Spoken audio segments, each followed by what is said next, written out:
मानसिकता, संगत और उपदेश के कारण संसार में लोग दो हिस्सों में बटे हैं। इनमें एक अच्छे और दूसरे बुरे कहलाते हैं। अच्छा और बुरा व्यक्ति की प्रवृत्ति है, लेकिन सवाल यह है कि क्यों और कैसे कोई व्यक्ति अच्छा या फिर बुरा बन जाता है। वहीं इससे भी जरूरी चीज यह है कि अच्छा इंसान कैसे बने। आज संसार में चारों ओर बुराई ही बुराई है। दंगे, फसाद, लड़ाई झगड़े, हत्या और आपराधिक कामों से जुड़ी खबरों की कोई कमी नहीं है। इसका कारण है इंसान का बुरा बनना। जब इंसान की प्रवृत्ति बुरी हो जाती है तो संसार भी बुराइयों से भर जाता है। गौतम बुद्ध की इस कहानी से जानेंगे क्यों कोई व्यक्ति बुरा बन जाता है और बुरे काम करने लगता है। साथ ही इस कहानी से जानेंगे कैसे बने अच्छा इंसान और संगत और उपदेश से कैसे होता है व्यक्ति के व्यक्तित्व का निर्माण। इससे पहले आप कहानी में खो जाए, अगर आप इस चैनल पर नए हो तो प्लीज सब्सक्राइब करें और कहानी अच्छी लगी हो तो जरूर लाइक करें। चलिए चलते हैं कहानी की ओर। एक गांव में एक शातिर चोर रहता था। पूरा गांव उस चोर के बारे में जानता था, लेकिन इसके बावजूद भी कोई उसे पकड़ नहीं पाया। उस शातिर चोर ने अपना संपूर्ण जीवन चोरी करने में लगा दिया। इतना ही नहीं, आसपास के गांव और नगर में भी उसकी बराबरी का कोई चोर नहीं था। चोर का एक बेटा था जिसे वह अपनी तरह ही शातिर चोर बनाना चाहता था। इसलिए वह अपने बेटे से हमेशा कहता था कि कभी किसी साधु या सन्यासी के उपदेश को मत सुनना। यदि कोई कुछ कहे भी तो अपने कान बंद कर वहाँ से भाग जाना। बचपन से ही उसका बेटा अपने पिता से इन्हीं बातों को सुनता आ रहा था, जिस कारण ये बातें उसके मन में बैठ गई थी। ऐसे में बड़े होकर बेटा भी अपनी पिता की तरह शातिर चोर बन गया। एक दिन उसे बड़ा लालच आया और वहाँ राजा के महल में चोरी करने के उद्देश्य से जाने लगा। तभी रास्ते में लोगों की भीड़ नजर आई। चोर ने देखा कि लोग एक सन्यासी के चरणों में गिरकर उनका आशीर्वाद ले रहे। वो सन्यासी गौतम बुद्ध थे।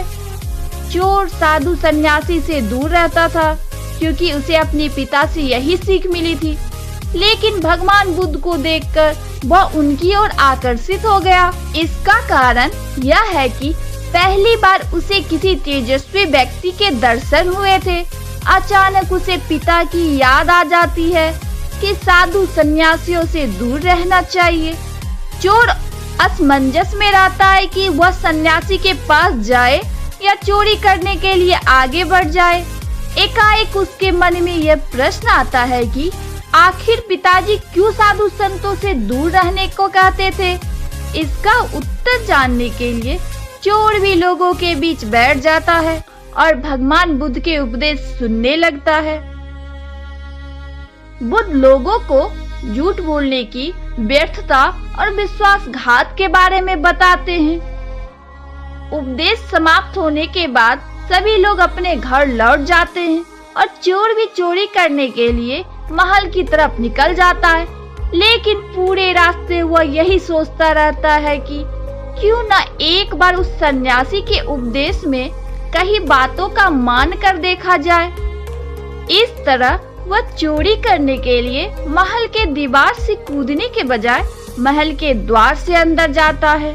उसे देख महल के द्वारपाल उसे रोकते हैं और भीतर जाने का कारण पूछते हैं। चोर कहता है, मैं चोर हूँ और महल में चोरी करने जा रहा हूँ।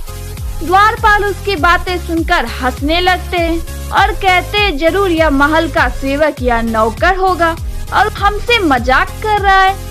यह सोचकर वो उसे महल के अंदर जाने दे देते हैं।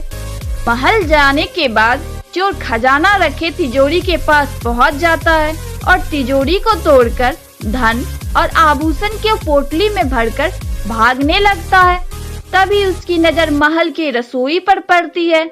रात होने के कारण सभी सो रहे होते हैं और रसोई में कोई नहीं रहता है। चोर को जोर से भूख लगी थी, इसलिए वो रसोई में जाकर पेट भर खाना खा लेता है। इसके बाद चोर वहाँ से चलने लगता है। तभी उसे बुद्ध के उपदेश में सुनी दूसरी बात याद आती है कि जिसका नमक खाया है उसके साथ कभी भी विश्वासघात नहीं करना चाहिए। चोर सोचता है, मैंने इस महल का नमक खाया है, ऐसे में इनका धन चोरी कर मैं इनके साथ विश्वासघात करूंगा। इसलिए चोर चुराए हुए धन को रसोई में ही छोड़कर जाने लगता है। महल के एक व्यक्ति की नजर चोर पर पड़ जाती है और वह शोर मचा देता है, जिससे महल के लोग चोर को पकड़ लेते हैं और राजा के पास ले जाते हैं। राजा चोर से पूछता है कि जब तुमने चोरी कर ली थी तो फिर इसे छोड़कर क्यों जा रहे थे? चोर कहता है, एक सन्यासी के उपदेश के कारण। चोर की बात से राजा प्रभावित होते हैं और उससे कहते हैं, अगर तुमने ऐसे उपदेश बचपन में ही सुने होते तो तुम कभी चोर बनते ही नहीं। इतना कहकर राजा ने उसे कोई सजा नहीं दी और उसे छोड़ दिया। लेकिन राजा ने उससे कहा कि एक बात याद रखना, सही संगत और सही उपदेश से ही व्यक्ति अच्छा इंसान बनता है। बचपन से ही गलत संगत और गलत उपदेश मिलने के कारण वह बुरा व्यक्ति बन जाता है।